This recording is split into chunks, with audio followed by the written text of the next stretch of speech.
Donc, bonjour, je vais, donc laisser la parole. Donc on a, aujourd'hui, 3 intervenants, 1 intervenante et 2 intervenants. Alors, David est un peu planqué, il interviendra en fin, je ne sais pas s'il va allumer sa caméra, heu, d'ici là, mais, nous sommes avec, Suzon et Juliane. Suzon et Juliane, je vous propose de vous présenter, voilà. Qu'est-ce que vous faites, notamment en rapport avec le ludique? Et puis, voilà.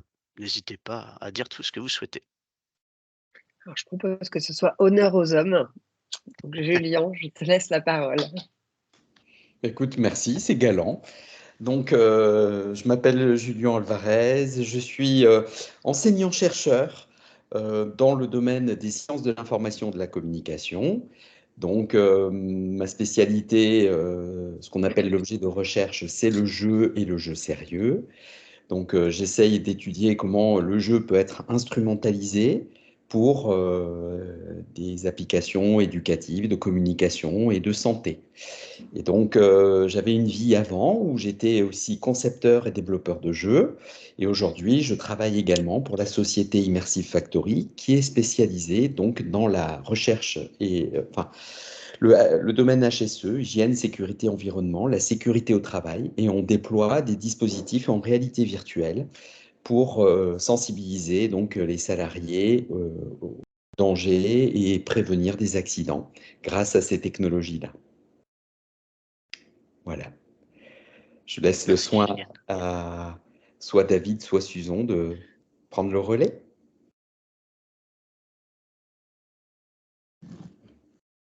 Suzon, je t'invite à continuer. Je pense que David, est timide, et qui nous rejoindra en comme il intervient à la fin, peut-être qu'il se présentera à la fin. En tout cas, on va continuer dans ce sens-là. OK. Donc moi, je suis Suzon Bossan. Mon métier, c'est d'être serious game designer, un métier que je fais au sein de ma structure qui s'appelle Evolute depuis 17 ans maintenant. Ça ne me rajeunit pas. Donc ça veut dire que je crée des serious games, pour, des entreprises, des institutions, voilà, selon les sujets dont je ne maîtrise en général pas grand-chose. Moi, ma spécialité, c'est la pédagogie et le game design. Et puis, je fais de la formation aussi beaucoup sur le serious game design et la ludopédagogie. Voilà, à peu près. Ah oui, et puis j'ai une autre casquette assez récente puisque je suis présidente du syndicat des serious game designers qui vise à faire reconnaître ce métier. Voilà pour moi. Merci Suzon. Alors David avait, voilà, je ne sais pas pourquoi la caméra était plus activable, donc j'ai réactivé David ta caméra et ton micro que tu peux, donc cliquer pour venir avec nous, si tu nous entends. Parce que je suis en même temps sur WhatsApp pour lui préciser les choses, donc je préfère le faire oralement. Il m'entend, c'est bien David. Eh ben, écoute, on va on va embrayer puis, je vais gérer après, ta connexion, pour que tu puisses nous rejoindre, et qu'on puisse te voir et t'entendre, en fin de session. Alors, Thomas, il semble que certains le voient. Moi, je ne le vois pas, mais il ah, semble que certains participants voient Thomas. je vois David. David, pardon. Alors très bien, je ne le vois pas, je vais regarder ça, tout de suite. Je vous propose, néanmoins d'enchaîner. Alors qu'est-ce qu'on vous propose ce matin? Bah, forcément, on va parler du ludique et le ludique, c'est souvent très et même, la plupart du temps très interactif. Donc on vous propose une battle en fait, une battle entre nos 2 experts. Je ne sais pas s'ils apprécient ce terme d'expert. Alors comment ça va se passer? Le terme battle, on apprécie. Le terme battle. Alors, je vous ai mis dans la conversation un lien pour rejoindre ce qu'on appelle un board Klaxoon. Voilà, donc je vais partager mon écran pour que vous voyez un peu, où c'est, ce qu'on fait. Donc, vous pourrez interagir sur ce board, mais ce n'est pas une obligation. Donc quand vous allez cliquer sur le lien, ça va ouvrir une fenêtre sur votre navigateur. Donc faites attention, il y a ce que je partage à l'écran sur lequel vous ne pouvez pas cliquer et votre fenêtre de navigateur sur lequel vous allez pouvoir, poser, des post-it, vous allez voir, sur, l'outil, Klaxon. Je vais partager mon écran pour vous montrer tout ça. Voilà, donc là, j'ai demandé à ce que tout le monde me suive. Nous arrivons sur la première partie, on va dire, je vais zoomer un petit peu comme ça, voilà. On vous propose en fait, 5 questions de débat, et on pourra, bien sûr, malheureusement n'en traiter que 2. Donc c'est pour ça qu'on vous propose, de voter pour, la première question en tout cas, qui vous intéresse. Donc, pour ce faire, je vais déclencher ce que j'appelle un dot voting, donc c'est, la gométocratie. Alors je ne sais pas s'il y a 2 T ou un T à gométocratie, je n'ai pas vérifié dans le dictionnaire. Et vous allez juste positionner une gommette donc sur, une des 5 questions. Donc soit, je vais vous les lire, hein, vous pouvez les lire dès à présent. Donc la première question, c'est les points forts du jeu dans le cadre professionnel. La deuxième question, c'est est-ce qu'il existe des biais ludiques? Est-ce qu'il y a des moments où le jeu est à proscrire, dans ce cadre professionnel ou ne pas adapté? Des points de vigilance. La troisième thématique, c'est le jeu peut-il être un acteur de la résilience? La quatrième thématique, dans quelle situation utiliser ou ne pas utiliser, le jeu? Voilà, dans la conception et vos animations potentielles. Et puis, la cinquième question, donc au-delà de la cohésion d'équipe, le jeu est-il facilitant pour la coopération et l'intelligence collective? Voilà, parce que c'est aussi des thématiques que, l'on travaille notamment avec en innovation publique. Donc je vais, lancer, ce dot voting. Vous allez peut-être avoir, des questions. Donc je donner un jeton à chaque personne. Hop, je vais démarrer. Il vous suffit de cliquer sur le post-it qui vous va. Voilà. Le date voting va commencer dans une seconde et vous pouvez cliquer sur un post-it comme ceci, voilà, et ajouter ou double-cliquer et ajouter votre jeton dessus. Voilà, alors moi je ne le fais pas, je reste impartial. On vous laisse, quelques temps, pour, décider. Voilà, on voit en direct, hein, Susan et Juliane, vous me dites, hein, si vous êtes aussi, en direct. Est-ce que c'est stressant? Je ne sais pas. Alors oui, Quel suspense! on ne met pas de post-it, voilà, je vais modérer un peu le post-itage sauvage. Je ne sais pas si on peut dire ça comme ça? On va inventer des mots aujourd'hui. Voilà, quelqu'un insiste, hein. C'est pas le postitocratie. C'est pas le Ah, c'est pas le postitocratie, c'est la g voilà, c'est pas le sujet de la matinée. exactement. C'est du dot voting, vous mettez pas un post-it pour dire que vous voulez la question 1.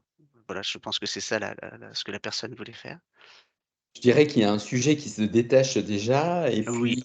puis 2 autres qui sont, ex aequo, côte à côte. Oui.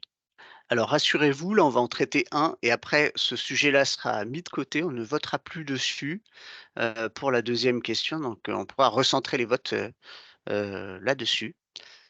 Alors, je vous propose, nous avons, ça continue un petit peu à voter, mais je vais être obligé à un moment donné de clôturer ce vote, hein, et pour l'instant, comme le dit, Juliane, nous partons sur la thématique, numéro 4 qui semble vous intéresser.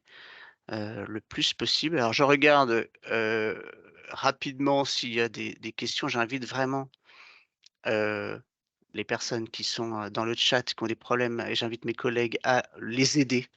La coopération, c'est aussi ça, je précise. Je ne peux pas être partout. Je ne suis pas Dieu, contrairement à ce que Laura, derrière moi peut vous donner comme impression. Alors, je vais clôturer le dot voting. Voilà, on va voir en direct, les résultats. Donc, effectivement, donc la thématique qui semble vous intéresser, de prime abord, c'est dans quelle situation utiliser ou ne pas utiliser, le jeu. Je vais donc vous orienter directement vers la zone de battle numéro 4 que voici. Alors, je vais vous expliquer là aussi comment ça marche. Je vais, hop, recliquer sur «Suivez-moi» pour, rattraper les brebis égarées.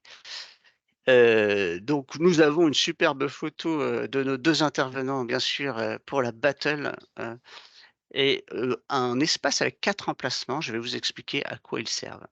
Alors les 2 emplacements qui sont, ici, dessus, en haut, donc ce sont les emplacements de débat. Donc en fait, vous allez alimenter le débat avec des post-it. Donc par rapport à la question, hein, que je remets ici, dans quelle situation, utiliser ou ne pas utiliser le jeu? Donc des situations d'usage selon vous et des situations où au contraire, il faut surtout pas utiliser ce jeu-là. Ça va alimenter, ce excusez-moi si vous entendez un chien aboyer, c'est le mien. Vous allez, comme ça, alimenter en fait des choses que Juliane et Suzon vont prendre pour débattre. Et se battre peut-être directement. Ils vont prendre donc la posture de l'un ou de l'autre. Alors je ne sais pas comment vous voulez vous répartir, les choses. Est-ce que, les situations d'usage, pour, Juliane c'est vous qui décidez, hein, en tout cas. Donc n'hésitez pas déjà, commencez à alimenter les choses et vous allez aussi avoir 2 autres espaces en dessous. Celui qui est en bas à gauche, c'est si vous avez des questions, voilà, ça vous des réactions, vous pouvez les mettre à cet endroit-là et on fera un petit sondage avec les 2 questions en rose à la fin de la battle. La battle va durer 10 minutes. Je vais lancer un chrono, à ce moment-là, pendant quelques secondes et au bout de 10 minutes, il va y avoir un énorme bruit de klaxon, de et voilà, n'ayez pas peur, n'ayez pas peur, préparez-vous, mais ça et je l'indique surtout aux 2 intervenants que ça va clôturer, le débat de manière assez abrupte, hein, principalement. Ça risque de se passer comme ça. Voilà. Est-ce que, Juliane et Susan, vous êtes prêts? Est-ce que vous voyez bien les post-it? Est-ce que je peux un peu, hop, zoomer comme ça? Voilà les différentes choses qui arrivent et je vais lancer le chrono si vous êtes, OK avec ça. C'est bon pour vous? OK. Est-ce que vous nous indiquez quelle partie vous prenez? Quel parti pris, on va dire, vous prenez? Alors, je ne sais pas si on prend un parti pris, mais en tout cas, moi, il y a des choses sur lesquelles, sur sur lesquelles je vois, des éléments qui me font réagir. Donc je veux bien commencer par là. OK, je vais lancer Hem, le chrono de 10 minutes. Hop, alors, c'est parti. le le premier élément, c'est, le post-it qui est bleu, à droite sur «Il ne faut pas utiliser» si on est à la bourre sur les dossiers et qu'on n'a pas le temps. Le jeu peut être un très bon outil de je le mettrai pas là du coup, ça peut être un très bon outil pour aller plus vite.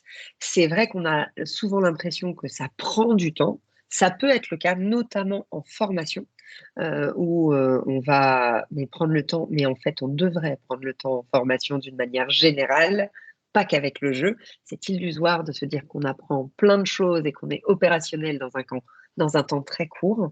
Mais en tout cas, si on utilise le jeu pour de la production ou pour, je sais pas moi, enfin, il y a plein d'exemples, on va y revenir. La conception peut être longue, mais l'usage peut être extrêmement rapide. Donc si on a des jeux prêts à l'emploi, si on a, voilà, on peut vraiment faire des choses très efficaces dans un temps très court. Trop de post-it qui sont apparus pendant ce temps.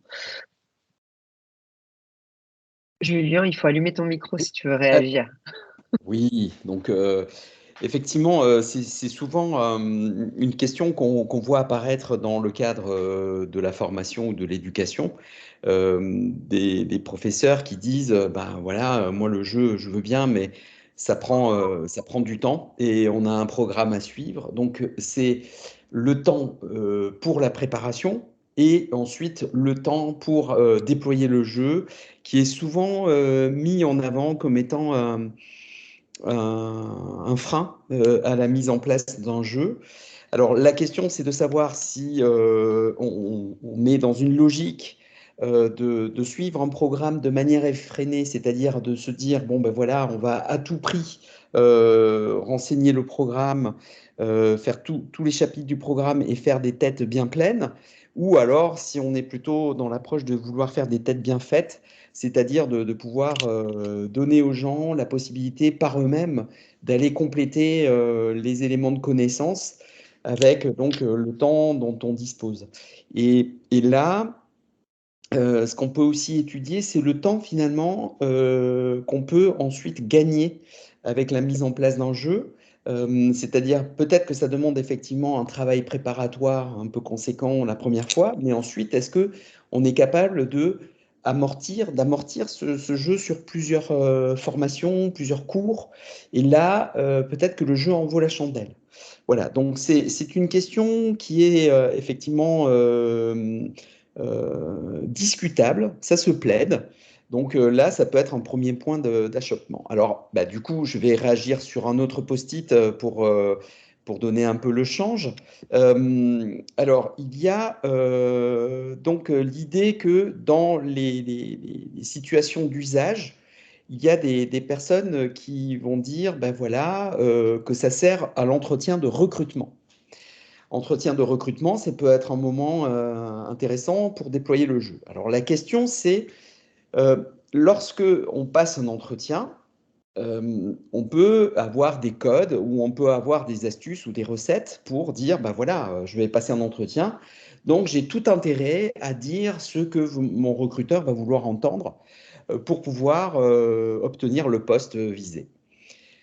Quand on joue, on peut se dire, ben voilà, quand je joue, ben, je vais me mettre dans une situation où je vais devoir me dévoiler. Je vais devoir montrer, par exemple, dans le cadre d'un escape game, si je suis force de proposition, si je suis aidant, si je me mets plutôt de côté.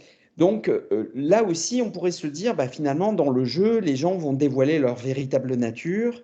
Et donc, ça va nous aider, nous, les RH, à identifier quelles sont les véritables compétences entre les dires d'un candidat et les faire d'un candidat. Le problème, c'est que quand on est dans un escape game, on va avoir des éléments de contexte qui jouent. D'abord, on va être en situation de jouer, et donc peut-être que dans la façon dont on joue, ben, on se retrouve en situation de ne pas pouvoir exprimer pleinement ce que l'on aimerait faire. Ça dépend des enjeux, ça dépend des autres joueurs. Si on a plusieurs personnes qui prennent le leadership, et si personne n'écoute, ben, le groupe ne va pas avancer, donc on ne pourra pas forcément exprimer sa capacité à être aidant dans certaines situations, par exemple, ou à pouvoir donner le change, ou à pouvoir collaborer ou coopérer. Et donc, ça nous amène à la réflexion suivante, c'est est-ce qu'on peut vraiment se fier à du jeu pour pouvoir aider à du recrutement? C'est pas si évident que ça. Donc moi, je mettrais un petit bémol sur ce post-it-là. Je ne sais pas ce que tu en penses, Susan. Malheureusement, j'ai tendance à être d'accord, mais même complètement d'accord avec toi. Alors, je devrais être en opposition, bien sûr, mais là, je vais rejoindre, notamment aussi parce que on a un enjeu qu'on ne peut pas occulter complètement quand on passe un entretien de recrutement et qui va faire que, au-delà du fait que je ne peux pas forcément, dans le cadre qui m'est proposé, exprimer la totalité de ce que je voudrais faire, je peux me retrouver, enfin, je n'oublie pas que c'est un entretien, il y a de l'enjeu, et du coup, je ne sais plus comment composer, comment réagir, et je vais pas forcément être naturelle, mais je vais pas non plus forcément adopter quelque chose que j'ai préparé, que je sais contrôler. Enfin, ça risque de donner quelque chose de complètement faussé. Et accessoirement, c'est beaucoup de stress qu'on pourrait éviter pour les personnes dans ce cas-là. Moi, je voulais réagir sur le brainstorm. Est-ce que, alors j'ai perdu le post-it, mais je l'ai vu passer tout à l'heure, ça serait pas mal d'utiliser le jeu pour brainstormer, pour produire des idées. Le brainstorming, c'est une vraie question sur le jeu parce que on n'est pas sûr que la qualité des idées produites, ou en tout cas la quantité, soit efficace dans un brainstorming de manière générale comme dans un jeu. Et donc, la technique du brainstorming est à questionner au sens large. pas que avec le jeu. Il y a quelque chose que je vois, je continue, hein, je le fais très vite, parce qu'il nous reste 3 minutes, mais vous avez formation. Alors, c'est vrai que c'est un truc qu'on voit tout le temps dans l'usage des jeux. Alors, il est en plus en haut à gauche. Alors, c'est le premier qu'on lit, formation. Et le jeu, évidemment, moi, c'est ce que je fais beaucoup, utiliser le jeu en formation. Et pourtant, il y a quand même des sujets, peut-être pas des sujets, mais des choses qui se prêtent pas au jeu. On Pour travailler, en gros, les savoir-être, la posture, pour travailler, des savoir-faire, ça peut être très intéressant. Mais moi, je combats l'idée qu'on puisse acquérir de manière efficace, hein, j'entends, des connaissances par le jeu. C'est une technique qui n'est pas nécessairement la meilleure, qui peut être bien plus. On gagne beaucoup en fait à utiliser, par exemple, de la pédagogie active ou d'autres techniques pédagogiques.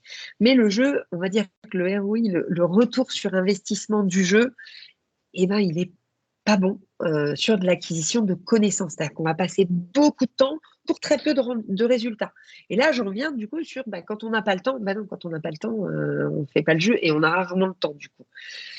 Par contre, l'intérêt du jeu, ça va être effectivement de se mettre dans une position où on va expérimenter et vivre collectivement une expérience et on va pouvoir capitaliser sur cette expérience. Est-ce que tu me rejoins, Julien, ou est-ce que parce qu'on va finir par être d'accord, hein? Alors, ça dépendra évidemment du type de connaissances qu'on veut dispenser. Moi, je donne toujours l'exemple d'un jeu de société qui s'appelle Le Train. Dans ce jeu de société, en fait, on invite les joueurs à essayer d'être le plus efficace possible en termes de rendement, c'est-à-dire qu'ils doivent remplir le train le plus vite possible avec un maximum de marchandises dans un temps donné, voir comment on peut optimiser le rangement, etc. Et en fait, à la fin du jeu, ce qu'on dit aux participants, c'est qu'ils viennent de travailler pour les nazis et ils ont fait une optimisation d'une exportation de juifs vers la Shoah. Et donc, à partir de là, évidemment, on est sur une forme de connaissance. Ce n'était pas du tout le savoir-faire ou le savoir-être, mais c'était de faire prendre conscience dans quel état se trouvaient les personnes qui ont fait des déportations pour rentabiliser en fait le nombre de personnes à envoyer vers les camps de concentration. Donc là, ce type de connaissance par le jeu permet un ancrage peut-être fort sur justement l'état d'esprit dans lequel on peut être quand on se retrouve en situation d'écouter des ordres, des consignes par une hiérarchie, ce qu'on appelle l'effet 1000 grammes, et l'avoir vécu permet peut-être de comprendre ensuite de manière plus fine certaines connaissances ou certains concepts. Voilà. Donc, On est d'accord que je quand suis un tu peu dis ça, Julien, mitigé. Alors, autant 2 plus 2 font 4, c'est peut-être pas la peine de déployer des jeux, et encore, on pourrait avoir des jeux mathématiques qui nous permettent de faire travailler le calcul mental, mais tu vas me dire, c'est pas forcément que de la connaissance, c'est du savoir-faire. Mais bon, je pense que ça se plaide, ça se discute. Ça dépend. moi, je pense que ce que tu as donné comme exemple est plutôt va renforcer ma position parce que on est bien sur plutôt une expérience vécue, un ressenti et pas sur si je dois connaître les différentes étapes ou les noms de tous les produits de mon entreprise. Clairement, le jeu, c'est pas la bonne solution. Et là, on est sur de la connaissance pure. Après, je peux travailler, par contre. Peut-être qu'il faut séparer l'acquisition de l'entraînement. Et pour le coup, un jeu, si mon entreprise propose des dizaines de types de boulons et d'écrous différents, et je dois retenir tous les noms, alors c'est peut-être idiot comme exemple, mais c'est celui qui me vient, eh bien, ça veut dire que effectivement, je vais pouvoir m'entraîner et avoir un gain, ou sur du vocabulaire d'anglais, par exemple, l'entraînement est hyper facilité par le jeu parce qu'on va avoir la motivation, mais acquérir ce vocabulaire d'anglais ou le nom de ces différents écrous, eh bien, le jeu ne s'y prête pas. Mais on n'est pas sur une expérience, on est bien sur de la connaissance pure. Et je Ouais. vois que tu joues sur les mots. Ça Alors, dépend, Susan et ça dépend Julien, là c'est aussi, parce très que très intéressant. Je me voilà. suis garant du temps, alors je vous laisse quand même aller 2 minutes. Oui, alors, pour clôturer, parce que c'est vraiment très, très intéressant et de ce que vous développez. Donc je suis gardien du temps, c'est le pire des rôles. Mais voilà, je vous laisse, finaliser, on va dire, sur cette thématique avant de alors passer je peut-être aux vais questions qui juste sont liées à cette thématique. Je vais juste répondre aussi à un autre post-it que j'ai vu passer qui me semble intéressant, mais pour répondre rapidement à Susan, tout dépend de l'intérêt d'apprendre les boulons, hein, évidemment. Et puis, est-ce que c'est intéressant en soi? Est-ce qu'il vaut mieux pas être équipé d'un système qui nous identifie les boulons directement quand on en a besoin et avec, par exemple, un système de réalité augmentée sur les chaînes de montage, enfin voilà. Après, il y a ce qui est utile de retenir et ce qui n'est pas utile. Le cerveau, de toute façon, fait un tri. Mais oui, de toute façon, la question de l'efficience, c'est une question qu'on doit se poser lorsqu'on développe un jeu. Et s'il y a des solutions moins coûteuses, plus rapides, plus pratiques, évidemment, on va les privilégier. On est d'accord sur ce plan-là. Alors moi, je voudrais réagir sur un post-it que j'ai vu passer, deux post-it. C'est l'obligation de participer. Et puis, une autre qui nous amène sur la question aussi de, alors je ne le vois plus maintenant parce que le klaxon est terminé, mais il y avait la question aussi un peu similaire. C'est si nous sommes en situation de notre positionnement professionnel, si on est sous le contrôle finalement d'une direction, est-ce que le jeu s'y prête? Alors, ce sont des questions à portée philosophique pour moi qui sont très intéressantes à développer pour deux raisons. Moi, je connais l'exemple dans une chambre de commerce où en fait la direction a demandé à ses employés, dans une situation où il y avait évidemment un plan de licenciement qui allait se mettre en place, de se déguiser et de danser en faisant des chorégraphies en groupe de 3 ou 4 personnes. Et les retours qui m'ont été donnés, c'est j'aime pas faire ça, mais je vais le faire parce que je voudrais pas être sur la liste noire de ceux qui vont devoir partir. Donc, sous le couvert de ce qui peut s'apparenter à un jeu, on a demandé à des personnes d'aller danser, évidemment, devant une direction qui, elle, était en costume cravate, qui n'était pas du tout déguisée. Hein. C'était une façon de voir, peut-être, je pense fortement, une manière de voir qui était bon petit soldat et qui ne l'était pas. Donc c'était un moyen de finalement opérer une sélection. Et donc là, on voit qu'il peut y avoir une utilisation malveillante du jeu, ou une approche, on va dire, dominatrice. Et ce qui est intéressant, c'est qu'on retrouve cette même approche chez les animaux. Par exemple, on a des expérimentations qui nous montrent que chez les rats, il y a les rats dominés qui vont, à intervalles réguliers, défier des rats dominants sur un jeu de type combat. Et le rat dominé, il sait qu'il va perdre. Hein. Il est rapidement, il est maîtrisé, il est claveté, c'est-à-dire qu'il est coincé, il ne peut plus se débattre, etc. Et donc, on se dit, mais quel est l'intérêt pour ce rat d'aller jouer à ça, de proposer ce type de jeu à un rat dominant? En fait, ce qui se joue, c'est sa place dans le groupe. C'est-à-dire que les rats dominés qui refusent de se prêter à ce type de rituel, ils vont être exclus du groupe et petit à petit, ils vont mourir, ils vont dépérir. Et donc, on ne peut pas s'empêcher de faire un parallèle entre ce qui s'est passé dans cette chambre de commerce et ce qui se passe dans le cas des rats.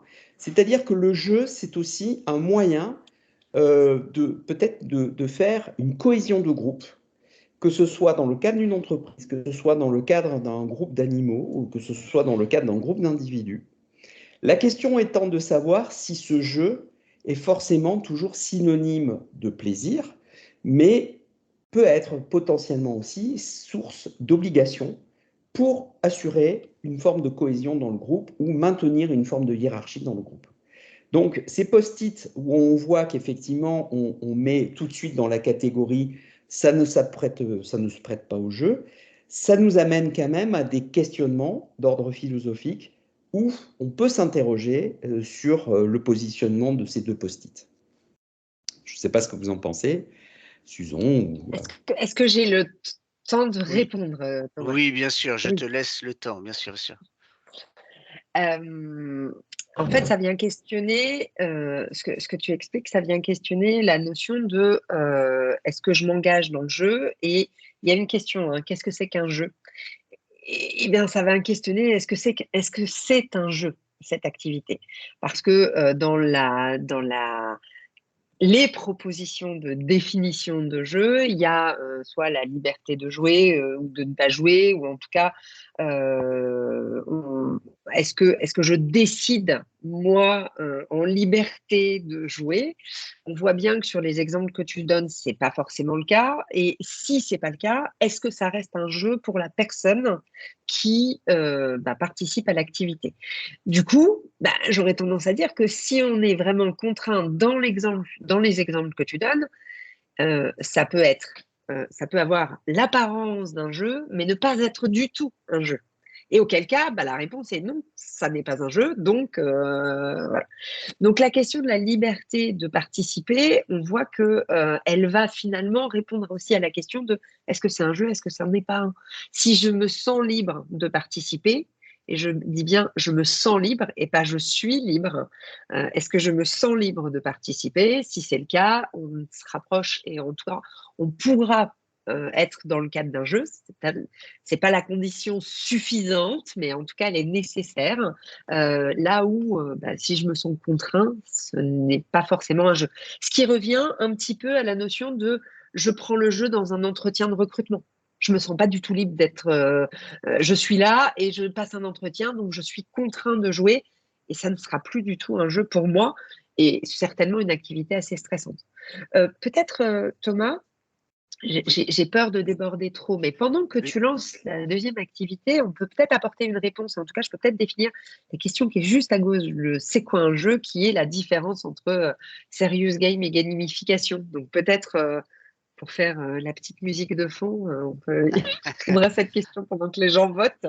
Alors, effectivement, il y a pas mal de questions. Alors, on ne pourra pas tout faire, il y a beaucoup de questions. Alors, on vous donnera aussi, à l'issue de ce temps, des ressources bibliographiques, notamment, bien sûr de Susan et de Julian ou d'autres qui vont pouvoir aussi il y a des livres, hein, qui définissent, voilà, ce qu'est un jeu ou des sites internet peut-être, c'est intéressant Julian et voilà. Qui essaye Qui de définir. essaye en tout cas, mais bon, donc mais je te laisse en tout cas, Susan, tu peux même faire un post-it pour répondre à ce post-it, si tu t'en sens, voilà, je sais pas comment tu veux le faire, enfin tu à ta guise. Non, non, non. L'idée, c'était surtout de donner peut-être juste la différence entre Mmh, serious game et gamification, qui est une oui, question qui très revient tout important. le temps et qui permet à chacun de se repérer un petit peu, soit dans ses pratiques, soit dans ses demandes. Parce que vous pouvez avoir envie de solliciter quelqu'un ou d'acheter quelque chose, que ce soit bien clair pour vous. Un serious game, c'est un jeu, en tout cas. Alors, on ne va pas définir, donc c'est compliqué, ou je le ferai peut-être après. Mais en tout cas, c'est un jeu dans la présentation que vous en avez sur lequel on va rajouter une fonction utilitaire. Et donc, en général, c'est une fonction pédagogique. Donc, on va chercher à transmettre quelque chose, à faire une montée en compétences, mais on peut chercher à collecter de l'information. Voilà. En tout cas, on va rajouter un objectif utilitaire. Là où la gamification, c'est une activité classique sur laquelle on va, par exemple une réunion, hein, sur laquelle on va saupoudrer un peu d'éléments de jeu. Donc, on va rajouter des éléments de l'univers du jeu. Par exemple, je ne sais pas si vous connaissez le planning poker, qui va servir à prioriser des actions, mais en fait, c'est une réunion où, au lieu de faire un tour de table, de s'exprimer, de faire un vote à main levée, enfin bref, on va utiliser des cartes de jeu pour se positionner sur la durée de, du projet qu'on a à mener, enfin des choses comme ça. Donc, on va rajouter des avatars pour faire qu'on va s'identifier, des points. Si vous prenez beaucoup, évidemment, c'est beaucoup utilisé sur les apps et quand vous êtes sur Internet, par le marketing, c'est beaucoup utilisé. Puisqu'on en était à la philosophie, j'aime bien questionner sur le côté on va dire, éthique de l'une et l'autre des pratiques. En tout cas, c'est un questionnement. Dans la plupart du temps, les serious games, la fonction utilitaire est affichée. En tout cas, quand vous participez à un serious game, vous ne savez peut-être pas exactement quelles sont les compétences, si c'est pédagogique, qu'on cherche à développer, mais vous savez que vous participez à un jeu qui a une autre finalité que celle de jouer. Là où, quand vous participez à une activité qui est gamifiée, En fait, on va agir. L'objectif de la gamification, c'est renforcer la motivation, l'implication, l'adhésion dans l'activité.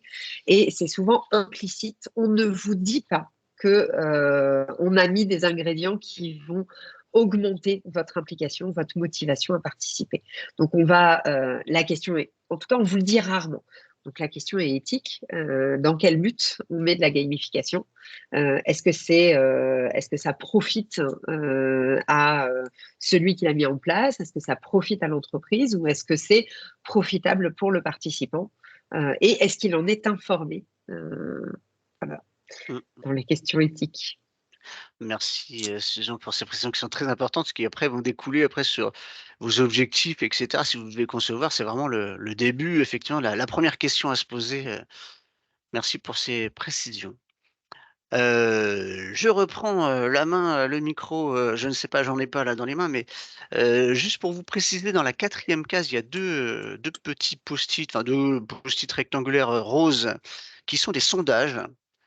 Donc n'hésitez pas, donc suite à ce que vous avez entendu, à répondre à ces questions, voilà. C'est juste, pour alimenter. Alors le klaxoon, le board, je vous ai mis dans la conversation le lien. Vous aurez, en tant que participant et participante, toujours accès, d'accord? Pour revenir, sur ce qui a été posé, on va dire, sur cet espace.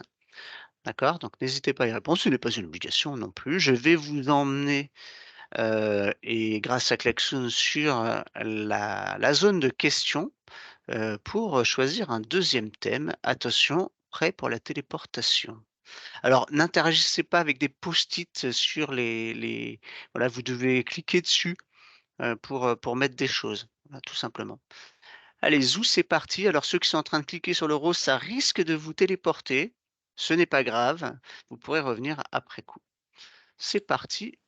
Hop, nous revoici, avec, les, différents thèmes, que nous avons abordés tout à l'heure. Je vais faire comme tout à l'heure, je vais vous donner accès à un jeton.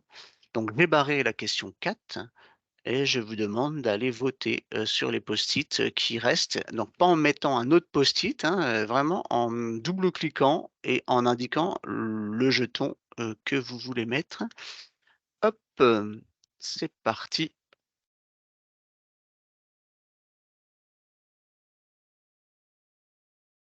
Et je remercie grandement la personne qui facilite, en bougeant les post-it pour indiquer quels sont les post-it, de quoi on parle, en fonction des intervenants. Je lui envoie un grand cœur, de satisfaction.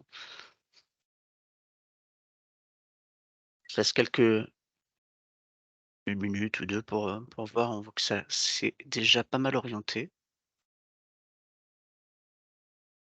Et ce qui est une suite finalement logique peut-être de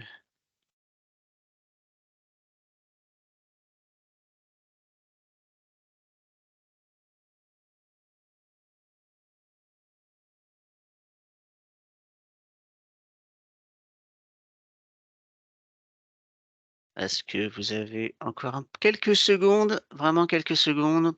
Mais on voit que les réponses sont, sur la 1re thématique, en tout cas majoritairement. Je vais clôturer, le dot voting, la gométocratie, pardon. Hop, et voilà.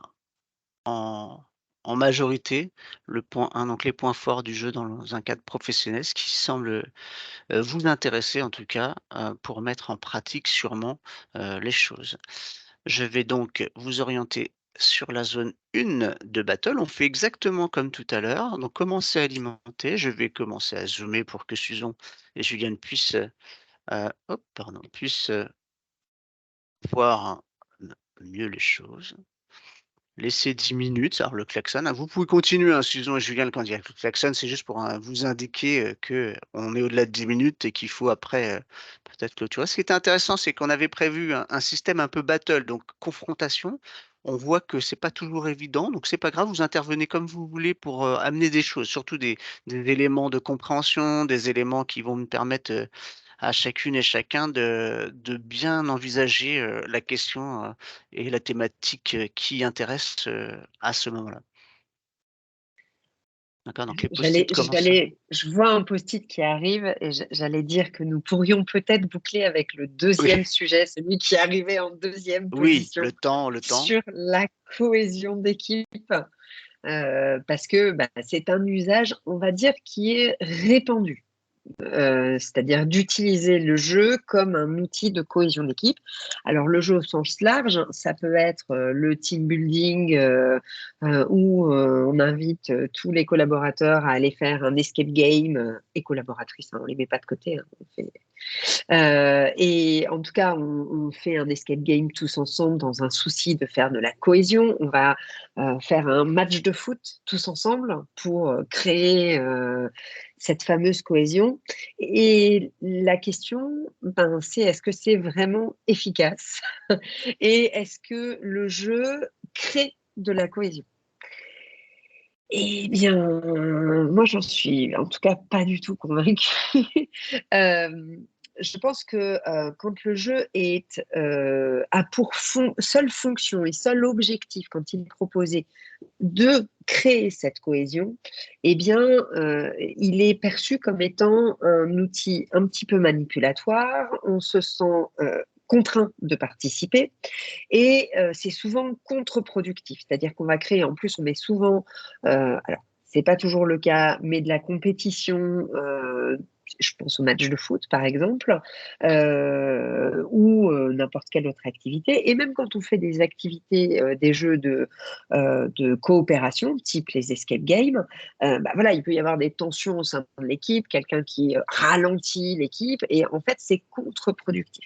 Donc, quand c'est vraiment perçu, quand c'est créé et proposé dans cette seule optique, ça fonctionne pas vraiment, c'est plutôt contre-productif. Là où il y a un intérêt, c'est plutôt quand l'objectif est autre. Par exemple, je vais prendre l'exemple premier, on utilise du jeu pour la montée en compétence sur un nouveau logiciel qui est proposé dans l'entreprise. Voilà, on forme et on met du jeu. Et à ce moment-là, oui, il peut y avoir ce deuxième effet qui se coule qui va faire que, eh bien, on n'est pas là pour ça, mais on se rend compte que ça génère une expérience commune, quelque chose qui crée cette cohésion, qui crée ce passif commun sur lequel on peut venir discuter. Ah là là, il s'est passé ça, etc. Et là, ça fonctionne. En tout cas, ça fonctionne mieux. C'est pas garanti que ça marche, mais il faut certainement pas que ce soit la première intention du jeu. Est-ce que tu es d'accord ou pas du tout d'accord, Julien? Alors, en fait, c'est effectivement présenté comme ça dans le cadre professionnel. On en revient à la question philosophique de tout à l'heure sur le fait de se dire, bon, je suis dans un cadre contraint, on m'invite à jouer. Bon, c'est un peu difficile de se soustraire à ça parce que c'est quelque part s'exclure du groupe. Et ça nous amène en contrepoint à un autre aspect qui est, mais quelle est la fonction du jeu ou une des fonctions du jeu? Quand on regarde un peu les différentes étapes que nous propose Piaget sur le développement de l'enfant par rapport au jeu, on voit que le premier niveau, c'est la découverte de soi-même, hein, les aspects sensorimoteurs. Le deuxième niveau, ça va être la découverte de l'environnement et de l'autre, donc à travers ce qu'on appelle les jeux symboliques notamment, c'est-à-dire on va déployer la prise en compte de l'environnement et de son imaginaire qui se rencontrent. Par exemple, un bâton devient une épée ou une baguette magique. Et enfin, troisième stade, le jeu qui permet de s'insérer dans la société, qui permet d'être un élément social, qui permet de comprendre les groupes, les codes ou la codification d'un groupe. Comment on va évoluer dans une société, qu'est-ce qu'on peut faire, qu'est-ce qu'on ne doit pas faire, etc. Et donc, de la même manière, on peut imaginer que découvrir la culture d'entreprise ou découvrir ses collègues de travail à travers le jeu, c'est quelque part nous redonner en fait cette codification qui va être spécifique et utilisée dans le cadre, on va dire, d'un besoin précis qui est d'essayer de faire un peu du team building. Alors, en fait, tout ça, ça nous montre quoi? C'est qu'il y a une espèce d'instrumentalisation en fait du jeu dont la fonction, on va dire, naturelle était normalement de permettre à des à des personnes de vivre ensemble, d'apprendre à vivre ensemble, et que le jeu pouvait être un moyen de faire ça. Là, la différence, c'est que dans l'entreprise, on a l'idée que quelqu'un propose cette activité dans le but que les gens se conforment à ce qu'on doit faire dans une entreprise. Et donc là, il y a une petite nuance qui se dessine, effectivement. Donc c'est OK, on veut faire de la cohésion ensemble, on va faire un séminaire ensemble, on va faire du jeu ensemble, mais attention, au détour de tout ça, l'idée c'est respectez bien ce qui se passe dans notre culture d'entreprise. Il faut vous conformer à ce qui se passe ici. Et donc, la question que ça amène de manière sous-jacente, c'est finalement toujours une approche qui peut être vue comme étant verticale, le jeu comme un moyen de faire avaler la pilule au passage. Et donc, on s'aperçoit aussi que ça peut venir contrebalancer des jeux tacites qui sont déjà mis en place entre les employés d'une entreprise. Je m'explique. Il y a par exemple des métiers qui sont extrêmement stressants quand vous travaillez par exemple dans le nucléaire, dans la pétrochimie, et vous avez besoin en fait de compenser par des jeux. Donc c'est des jours qui nous parlent de ces jeux-là, qui a étudié la question, et qui montrent qu'en fait certains jeux permettent en fait d'avoir un système de compensation. C'est-à-dire il faut jouer pour évacuer en fait la peur ou le stress lié en fait à ces conditions de travail. Donc on voit que le jeu s'insère naturellement auprès des salariés lorsqu'on en a besoin. La question c'est de savoir quand le jeu est imposé, quand le jeu est amené par la direction, est-ce que ça ne vient pas du coup à l'encontre ou en conflit avec ces jeux tacites qui sont déjà mis en place avec les employés. Et donc, du coup, ça peut venir questionner l'utilité ou la pertinence de la mise en place de ces jeux-là, demandés par la direction au regard de ces jeux qui sont déjà mis en place par les employés eux-mêmes. Autre fonction du jeu, c'est la régulation aussi de la production qui a été mis en place, qui a été mis en évidence par Bureau, qui en fait a identifié que quand des cadences de production sont trop élevées dans le monde du travail, il va y avoir des jeux tacites là aussi qui se mettent en place entre les contremaîtres, les gens qui sont sur les bornes de montage, etc., pour réguler en fait la production. Et ça se fait du genre, alors quand je dis des jeux tacites, c'est du genre, oh, allons pas trop vite, j'ai mal à la main aujourd'hui. Et le contremaître va dire, oh, ok, on baisse la cadence, on a compris le message, etc. Ce sont des jeux de connivence qui se mettent en place parce que si on ne fait pas ça, à un moment donné, on va vers des conflits, on va vers potentiellement des accidents sur la chaîne de production. Et donc, ce sont des indicateurs sous le couvert de l'humour, sous le couvert de jeux qu'on pourrait appeler de la comédie, qui se mettent en place donc, de manière naturelle. Donc, la question, c'est, on a du jeu qui permet de réguler de manière naturelle les choses. Pourquoi on cherche finalement à mettre en place du jeu sérieux dans certaines situations qui sont parfois déconnectées des problématiques de terrain. Donc c'est là où effectivement ces questions de la pertinence, de l'utilité de ces jeux dans le monde du travail peuvent venir questionner en fait tout ce qui est déjà mis en œuvre dans la culture des salariés ou des employés. Alors, tu utilises beaucoup dans ce que tu dis, tu utilises beaucoup la notion, en tout cas le mot jeu, et à différents usages. Donc, vous savez, je m'adresse à tout le monde, mais qu'on a une langue française qui est terriblement riche, mais pour le jeu, on peut mieux faire. C'est-à-dire que nous, on dit jeu sur la manière de se comporter avec les autres, on dit jeu pour un jeu de société, on dit jeu quand on participe, voilà, on joue à quelque chose qui ressemble à un jeu, mais enfin, donc c'est compliqué de s'y retrouver. Là, on est à la liaison, à la frontière entre les deux. Et effectivement, quand on participe à un jeu de société ou à un serious game, ou à une activité gamifiée, on va avoir un jeu au sein de ce jeu. Ouh là là. Et donc, c'est ça le sens de est-ce que ça modifie ces jeux-là à l'intérieur? Moi, je trouve vraiment intéressant de se dire que quand on... Enfin, il y a beaucoup de questions au niveau de la direction qui n'a pas forcément envie de se mettre, de porter ses activités, et je vais mettre activités, parce que bah, justement, les jeux, les interactions peuvent changer. Je pense que ça va se jouer sur comment les convaincre ou comment faire en sorte que, oui, on mette plus de jeux ou moins de jeux. En fait, la question, c'est quels sont les objectifs? Est-ce que ces objectifs sont pertinents et vont dans un sens positif? Et puis surtout, est-ce qu'on les atteint, ces objectifs?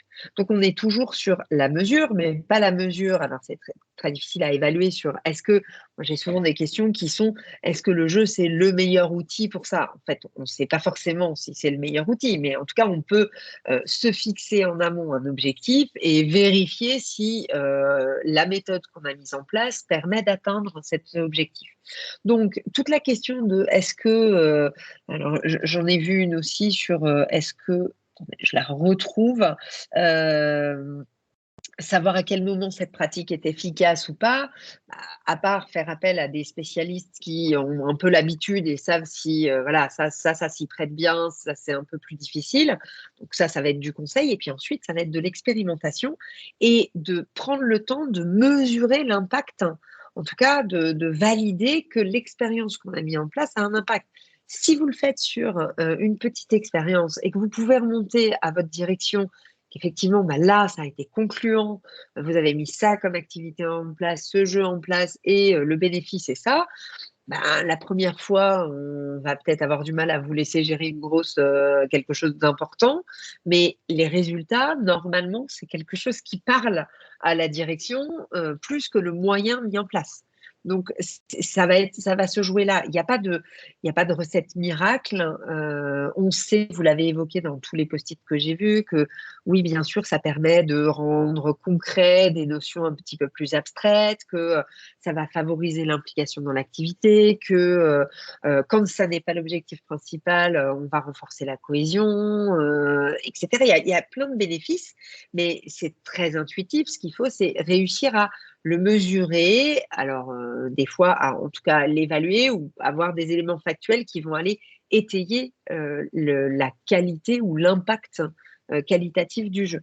Je pense qu'on est beaucoup, il y a beaucoup de recherches aujourd'hui qui se tournent sur est-ce qu'on arrive à mesurer ou pas l'impact.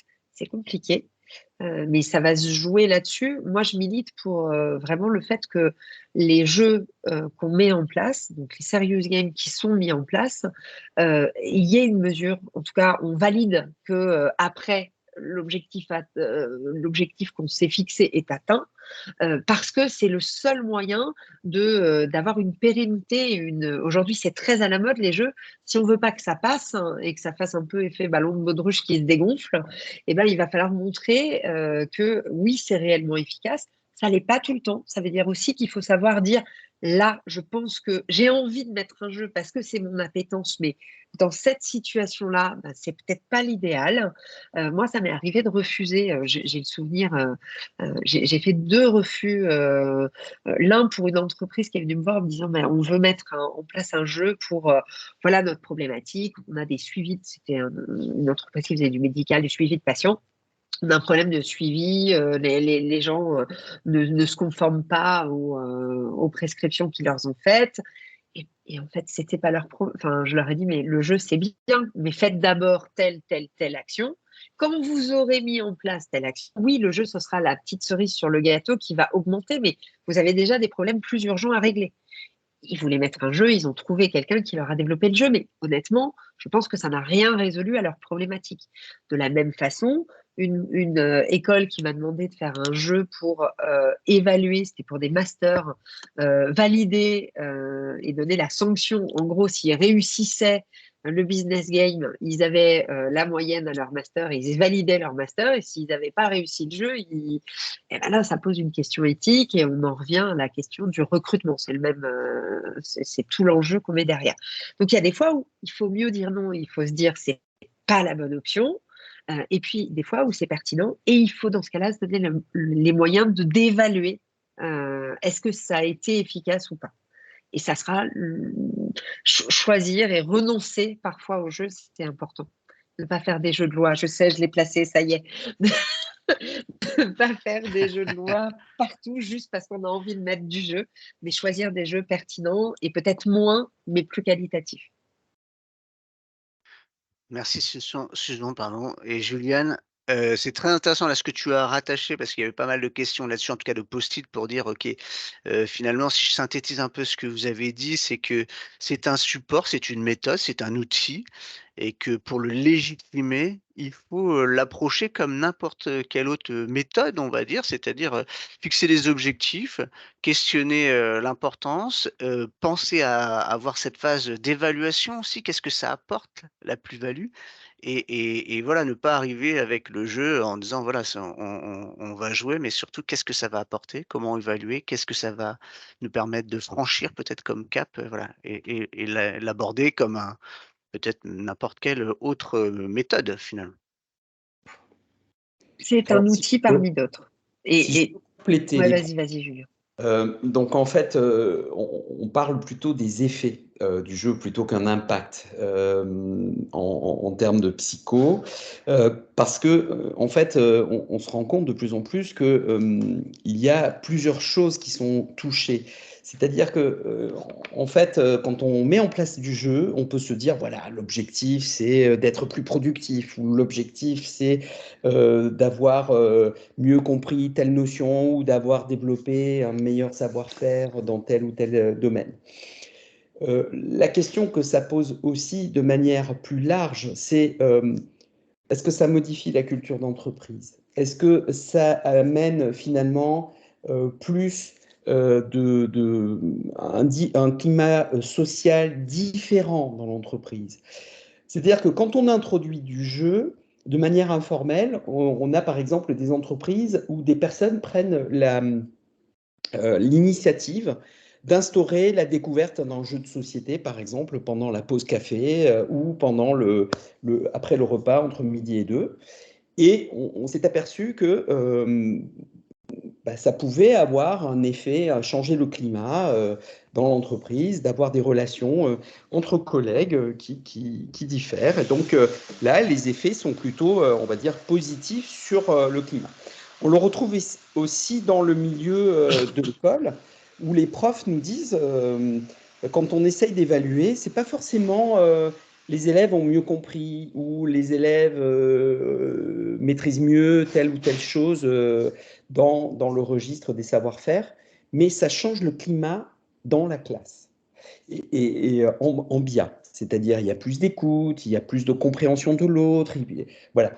Donc en fait, ce qui est intéressant aussi, c'est d'aller évaluer des éléments qui sont connexes et qui ne sont pas forcément uniquement centrés sur un point en particulier qui est visé par le jeu. Donc il faut avoir une vision aussi assez large de ce qui peut se passer dans le cadre des effets liés à l'utilisation du jeu. Et puis après, il y a un autre point sur lequel je voulais revenir, c'était sur la notion de jeu en lui-même, qui est évoquée par Susan tout à l'heure, et qui est important à préciser.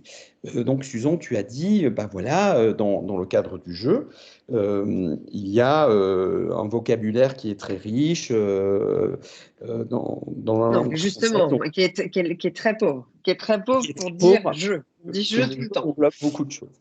Et en fait, pour les anglo-saxons, on a effectivement la distinction entre play et game qui va donner un peu plus de précision. Mais néanmoins, quand on s'intéresse aux écrits de Huizinga, on s'aperçoit qu'en fait, la notion de jeu est extrêmement pauvre à la base, puisque ça définit la notion de mouvement. Donc, tout ce qui est en lien avec du mouvement est considéré comme étant associé à du jeu. Donc, la musique, c'est du mouvement. Une représentation théâtrale, c'est du mouvement. Faire un jeu de société, c'est du mouvement. Enfin, voilà, c'est quelque chose qui est de l'ordre du mouvement. C'est ça qui est intéressant. Du jeu aussi, de lumière, c'est un mouvement. Donc, à partir de là, c'est vrai que quand moi, je vois des propriétés qui sont données par plusieurs personnes pour essayer de définir ce que pourrait être le jeu, on s'aperçoit que finalement, ça tombe sous l'escarcelle de beaucoup d'autres choses qui peuvent être mobilisées.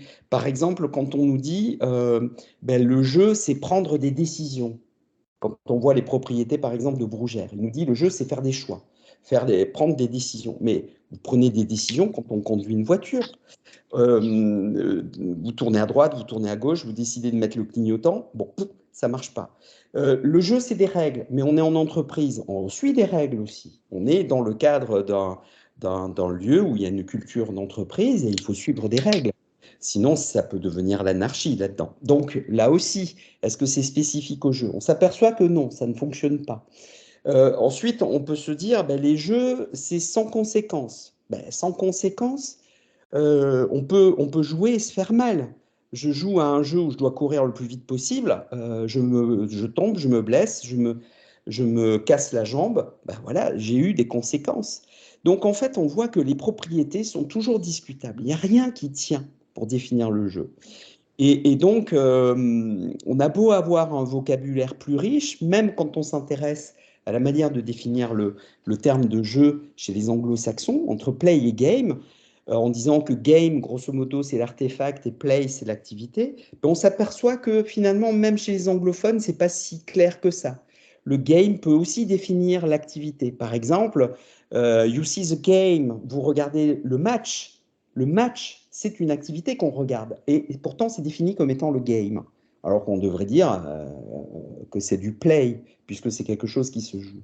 Donc en fait, même en enrichissant le vocabulaire, on s'aperçoit que ce n'est pas forcément plus précis, plus clair. Voilà, donc je voulais juste apporter une précision là-dessus.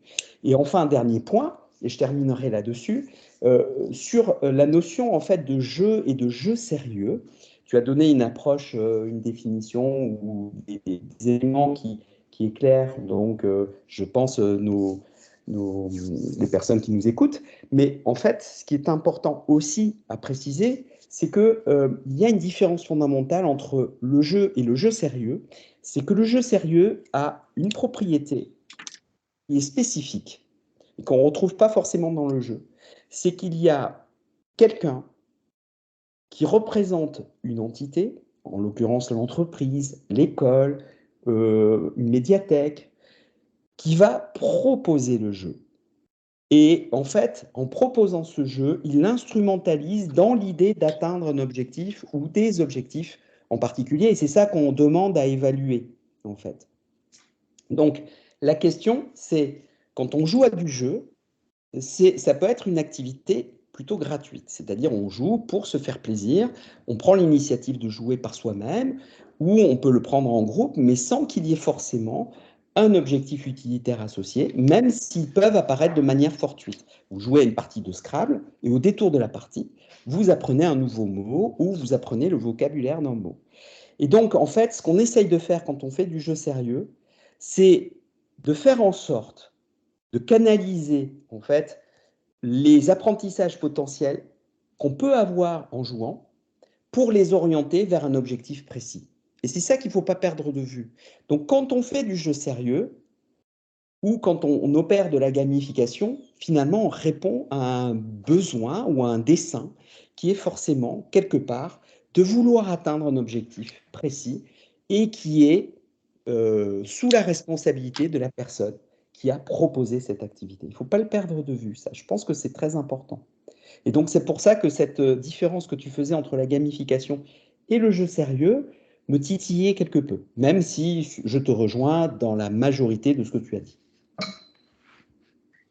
Merci à Moi, tous les deux. Vous êtes rentrés en bataille. Tu voulais compléter, Susan, c'est ça? ouais, je voulais Oui, juste vas-y, conclure en résumant parce que en fait, synthétiser. tu as donné beaucoup tu as donné beaucoup, Julien, tu as cité Gilles Brougère sur le fait que le jeu, c'est une activité qui est réglée. Alors, tu as donné toujours les contre-arguments, mais je veux les redonner pour tout le monde parce que tant qu'à faire, puisqu'il y avait la question du jeu, et puis les compléter parce que tu les as pas toutes données. Donc, allez, soyons fous.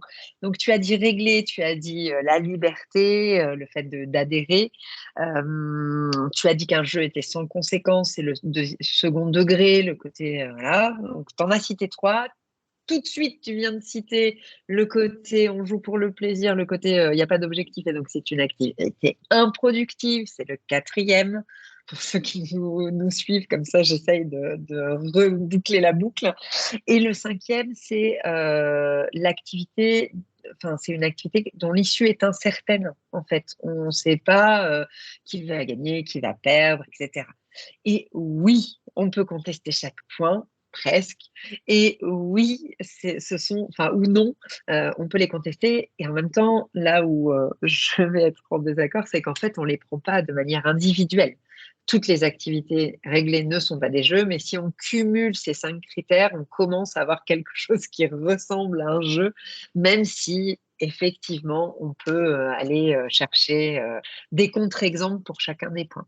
Et puis, pour reboucler sur la notion d'effet et d'impact et donc les objectifs sur la personne tiers, c'est de vous dire, peut-être retenez que il y a l'usage que vous allez faire du jeu.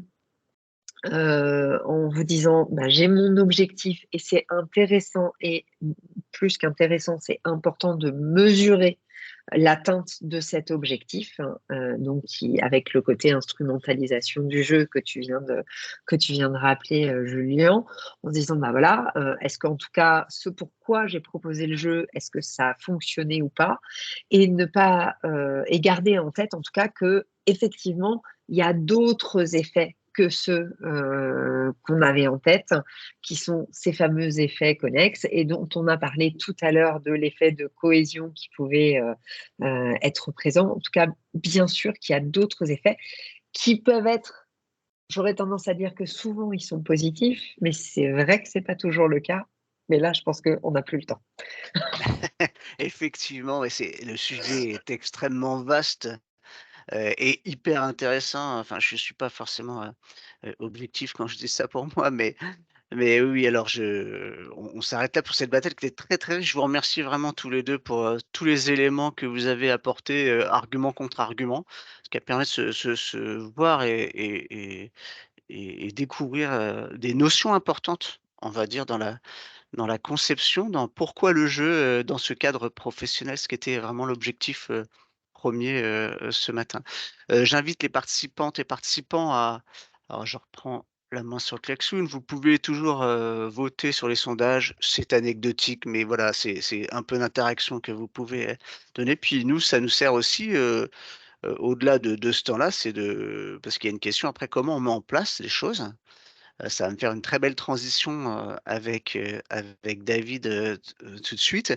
Mais voilà, là, vous avez des notions, importantes, théoriques, pratiques parfois, éthiques.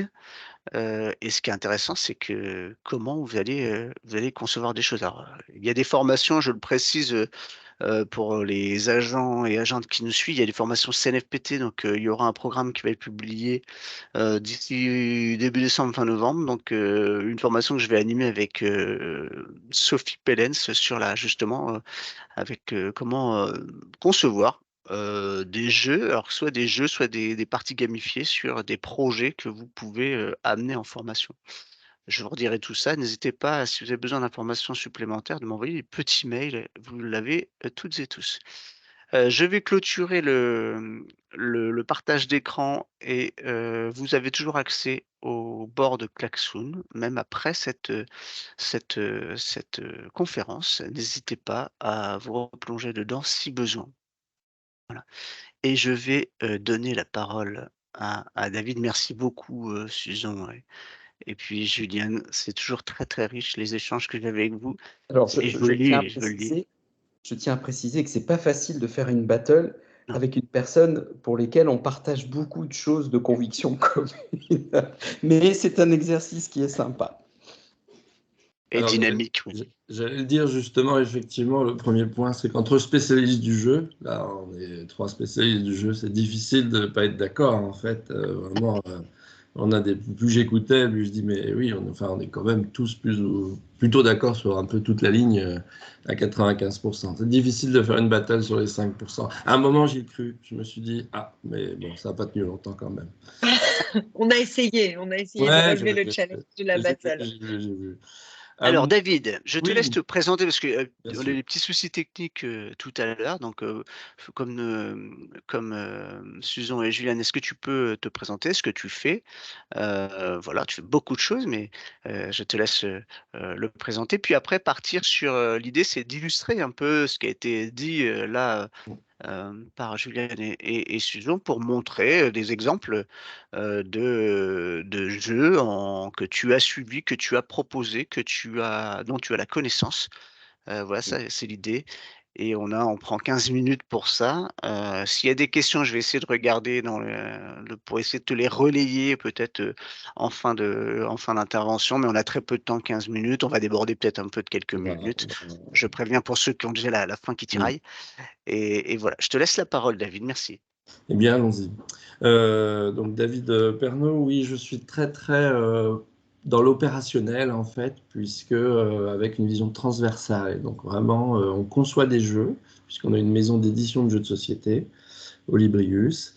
On a aussi une société d'animation auprès du public et des entreprises. On fait jouer plus de 40 000 personnes par an sur des jeux d'enquête, d'énigmes, dans les centres-villes de toute la France. On intervient en entreprise. Et puis, on a aussi un magasin de jeux de société à Dijon. Donc c'est plutôt transversal, c'est une culture du jeu plutôt pratico-pratique, prosaïque sur les 20 dernières années et qui amène peut-être un autre éclairage. Au-delà d'exemples, c'était très riche ce qui a été échangé avec mes deux spécialistes partenaires du monde du jeu. Eh bien, je voulais mettre un petit éclairage pour toutes les personnes qui voudraient un peu plus aller dans cette voie-là, soit par eux-mêmes, soit en faisant appel à des intervenants, que ce soit Susan, moi ou plein d'autres très compétents. Cet éclairage peut être important. On peut voir aussi, alors à un moment, c'était parti sur les définitions du jeu, donc on pouvait tenir 3 jours. Hein. C'est connu que définir le jeu, c'est un peu un monde infini. Ça m'a beaucoup amusé. Voilà, je referme la parenthèse. Mais une des visions du jeu, c'est qu'un jeu aussi a un cadre, en fait. Et donc, on a que vous soyez soit pour un joueur de jeux vidéo tout seul devant son ordinateur, vous lui posez un cadre pour qu'il soit bien dans le jeu et qu'il puisse jouer longtemps. Si vous faites en centre-ville des jeux d'animation, ou entre amis, vous posez un cadre, venez à 20h à la maison avec une pizza, on va faire que jouer, j'ai prévu les jeux. Enfin, voilà. Vous posez un cadre pour pouvoir jouer. Et en entreprise, on doit faire la même chose, c'est-à-dire poser un cadre. Donc que ce soit par vous-même, ça va être quelque part peut-être la difficulté, la problématique principale, pragmatique. Et puis, par un intervenant, avoir conscience de ça, eh ben, c'est pouvoir finalement mieux gérer, mieux répondre à cette problématique, de poser ce cadre. Et la difficulté, c'est que l'entreprise en elle-même a un cadre. Que ce soit l'administration, l'entreprise a son propre cadre, ses propres règles, sa propre façon de fonctionner. Et puis, on arrive avec une activité de jeu qui, elle, a son cadre propre. Et en fait, on doit distordre le cadre de l'entreprise pour créer un autre cadre, que ce soit dans une salle, pendant 1 heure, on va faire jouer, on va faire cette activité. Et donc, votre responsabilité, finalement, c'est de poser ce cadre propre au jeu et non plus à l'entreprise. Ça, c'est une sorte de choses avec lesquelles il faut jongler. Et pourquoi poser un cadre? C'est parce qu'il faut que les joueurs aient de la sécurité, en fait. Quand on joue, que ce soit entre amis, que ce soit dans un escape game, que ce soit dans un jeu vidéo, que ce soit en entreprise, en serious game, ou ce que vous voulez, le jeu, il vous faut un enfant qui joue à un cours d'école, il faut aussi qu'il puisse jouer en sécurité. Et en fait, la sécurité, c'est-à-dire que ça a déjà été évoqué, hein, je vais faire très rapidement, il faut se sentir libre d'eux. Effectivement, si on est obligé, on ne va pas du tout être en sécurité, ça c'est évident. Il faut se sentir à égalité face aux règles et aux autres, c'est-à-dire qu'ok, on change de règles, j'ai compris toutes les règles, je suis à égalité avec les autres du point de vue des règles. Avant de commencer une partie, c'est vrai que vous avez souvent ces questions, vous vous en rendez compte quand vous faites une animation. Ah, mais ça marche bien comme ça, bah oui, mais j'avais pas compris, etc. Parce qu'on a besoin d'être en sécurité vis-à-vis des règles et pour bien les comprendre.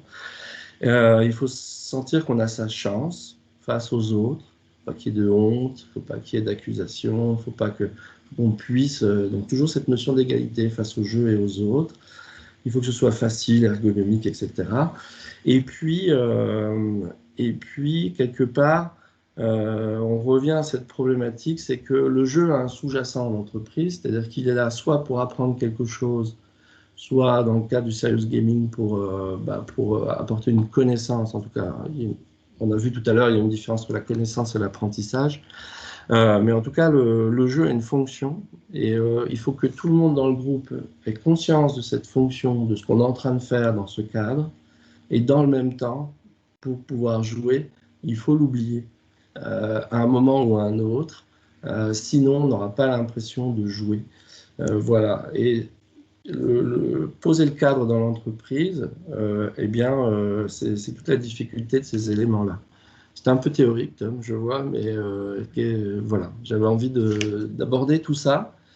Et puis, très important, il y a eu l'idée des retours. Si vous faites une activité ludique au sein de l'entreprise, quel que soit son objectif, eh bien, je pense que s'il n'y a pas effectivement les deux boucles, c'est-à-dire le retour dans le groupe de l'apprentissage, vous perdez beaucoup. Quand on joue normalement, si on s'est bien amusé, si on a eu beaucoup d'interactions avec les autres, eh bien, on va échanger sur ce que chacun a perçu, ce qu'il a compris. Voilà. Et donc, on est en train de parfaire la connaissance de l'autre, ce qui est une des fonctions du jeu importante pour le développement de la cohésion d'équipe. Moi, j'ai très peu de temps, hein. Je ramasse beaucoup, je suis un peu obligé.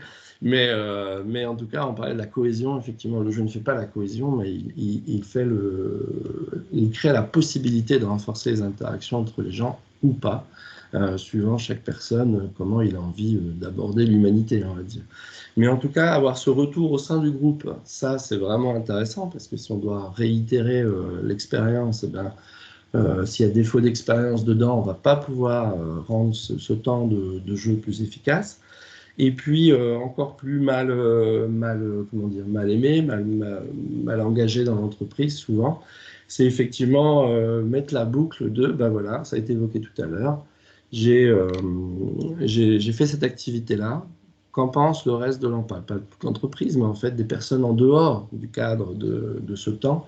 Ma direction, la RH, je ne sais pas, Monsieur Durand, le responsable des gens à qui j'ai fait jouer, la personne, on devait apprendre à mieux classer les boulons. Est-ce que le responsable des ateliers a vu une différence après? Ça sont des choses, ou même vis-à-vis de la culture de l'entreprise, interroger quelque part l'impact, même s'il est minime, parce que souvent il est minime, mais c'est cette interrogation qui permet de rendre ce temps de formation, de jeu, de ludisme productif quelque part. Voilà. Je laisse un blanc, Merci, tu vas me David. poser une question. Oui, il y a déjà une question dans le chat, mais tu as un peu répondu. Et ça rejoint la question des fois de la gamification ou du simple jeu. C'est doit-on annoncer la fonction du jeu avant de commencer à jouer? Dans le sens où parfois il y a des jeux qui sont implicites.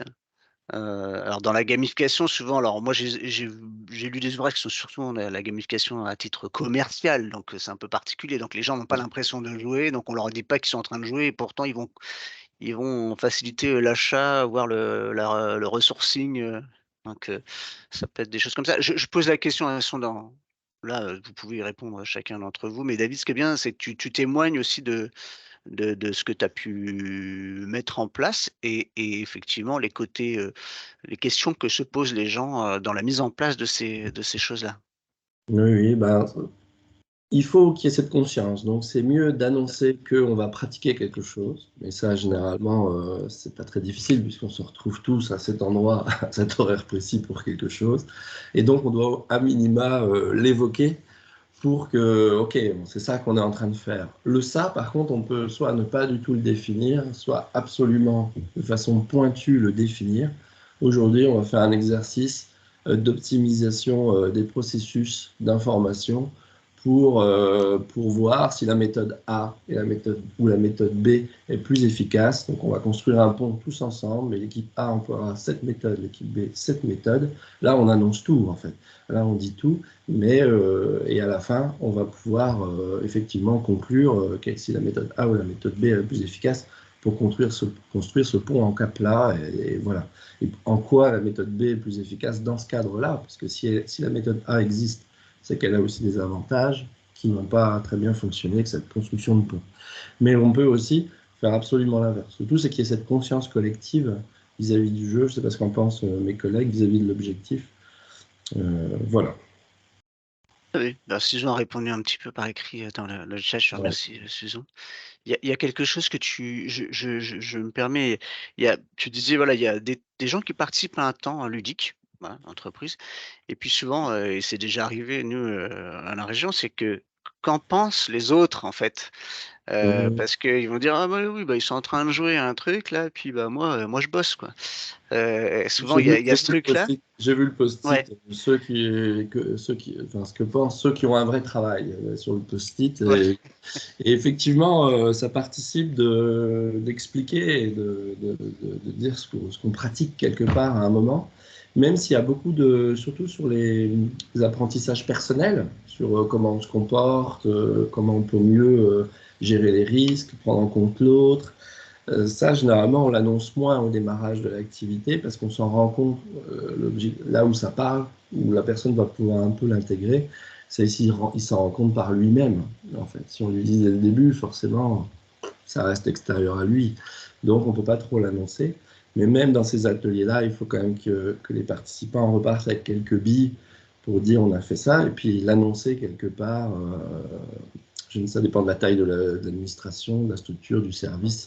Mais c'est vrai que refaire ce bouclage d'expérience en dehors, moi, ça me semble très, très important, en fait. Voilà.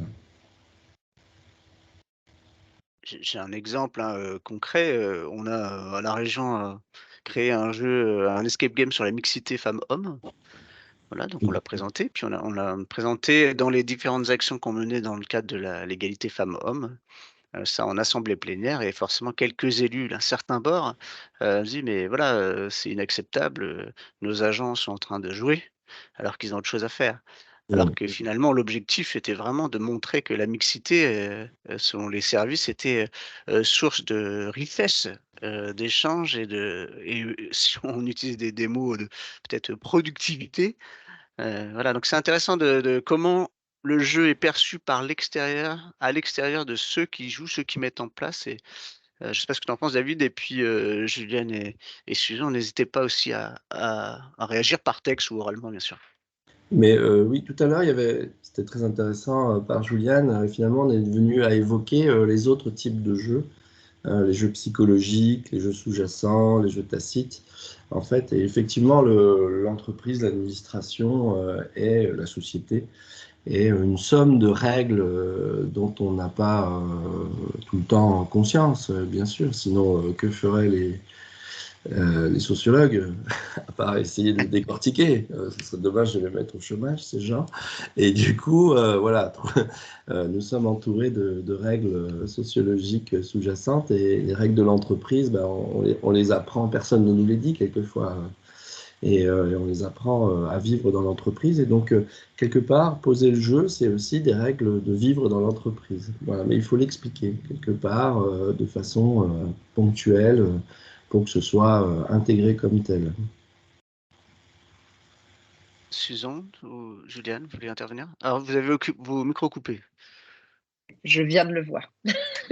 Je voulais juste ajouter que la perception du jeu, elle est, on oppose souvent le jeu et le travail, hein, Mm. voilà.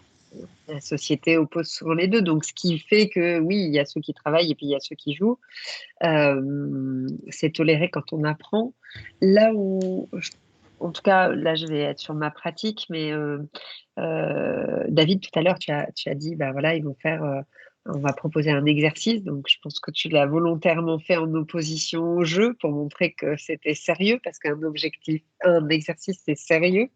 Là où la question du vocabulaire, on en a parlé sur le terme de jeu, mais c'est quels sont les mots qu'on utilise pour présenter. Alors moi, je vais le dire tout de suite, l'activité. Moi, je dis activité tout le temps parce que Oui. c'est ni un jeu ni un exercice. Un exercice, c'est scolaire, il y a une sanction, il y a un truc bien ou mal. Un jeu, c'est pas sérieux.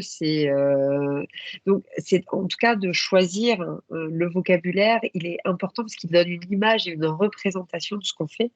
Et il n'y a pas de bonne ou mauvaise réponse, hein. Après, on fait nos choix, mais effectivement, en fonction de ce qu'on veut faire passer comme message, les mots qu'on va utiliser pour illustrer l'activité, ce qu'on est en train de faire tous ensemble, eh ben, ça a un impact sur la perception que les autres vont avoir du jeu, du serious game ou voilà, de ce qu'on est en train de faire.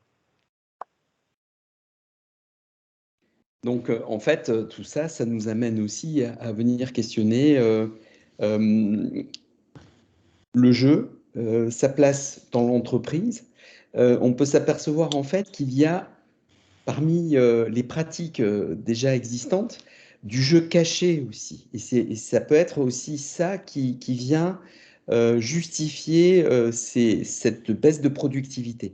Je m'explique. Dans les années 90 et 2000, avec l'avènement d'Internet notamment, il y avait l'apparition de rapports qui signifiait que des employés au bureau passaient beaucoup de temps à jouer à des jeux de cartes sur leurs ordinateurs.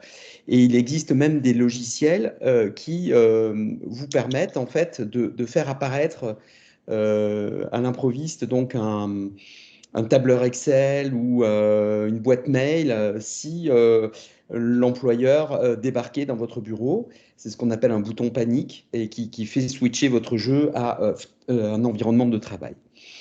Et ce qui est intéressant, c'est de voir que finalement, les subordonnés joueraient peut-être beaucoup moins que leur manager. Et en fait, donc, on voit un empilement de plusieurs strates qui est qu'on a des personnes qui jouent de manière cachée et qui en même temps, alors là, on reprend une autre approche du jeu qui joue finalement à faire semblant de travailler. Donc, avec donc finalement un jeu du chat et de la souris qui est de ne pas se faire attraper en train de jouer et donc de ne pas travailler en faisant croire qu'on travaille. Et le tout, donc, avec un rapport qui est les managers jouent un peu plus de manière cachée que leurs collaborateurs. Voilà, donc on a aussi, on voit à travers ces manières de procéder que ceux qui, en général, mettent en place des approches coercitives sont peut-être plus des joueurs cachés que ceux qui sont finalement contrôlés dans leur lieu de travail pour voir s'ils ne sont pas en train de jouer. Donc là aussi, il y a une espèce d'hypocrisie autour du jeu.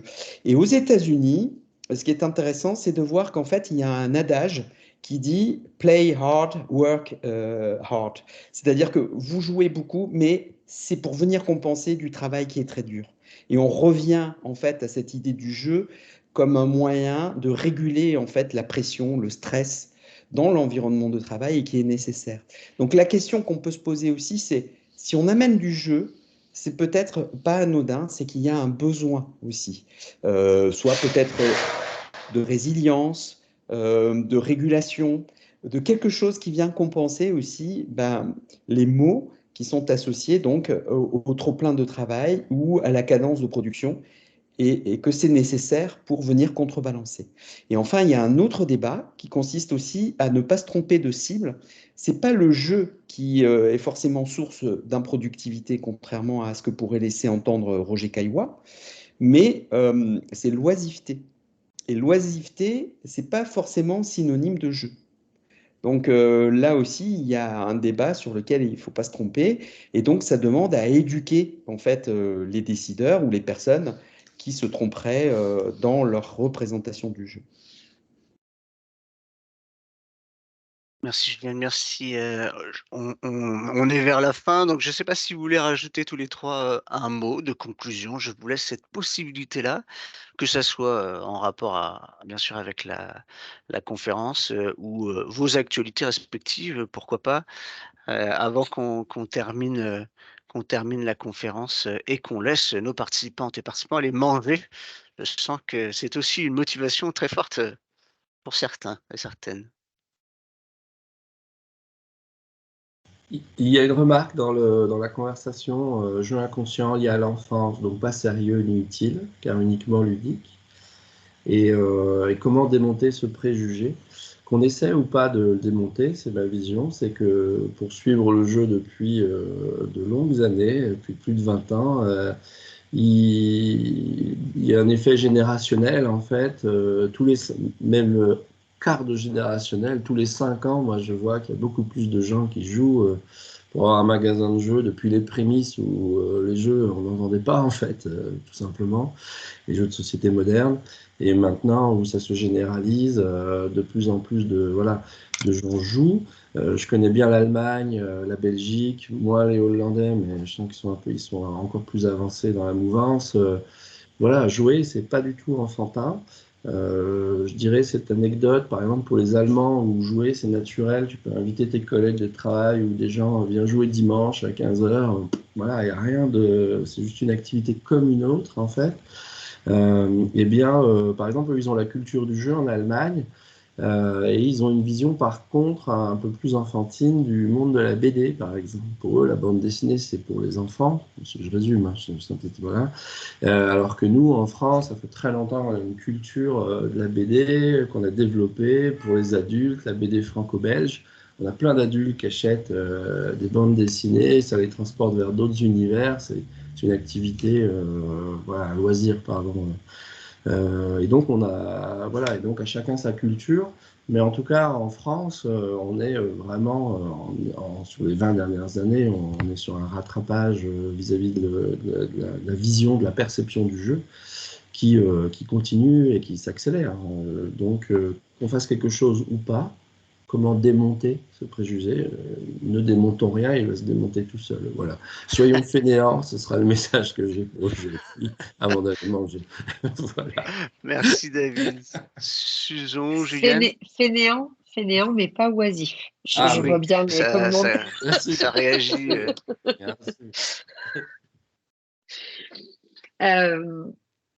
Allez, en conclusion, je te rejoins avec peut-être une dose de un tout petit peu moins optimiste, David, sur oui, ça évolue, mais c'est quand même quelque chose qui date de centaines d'années. Le côté, le jeu s'est opposé au travail, hein, donc je suis pas sûre qu'on arrive à changer ça.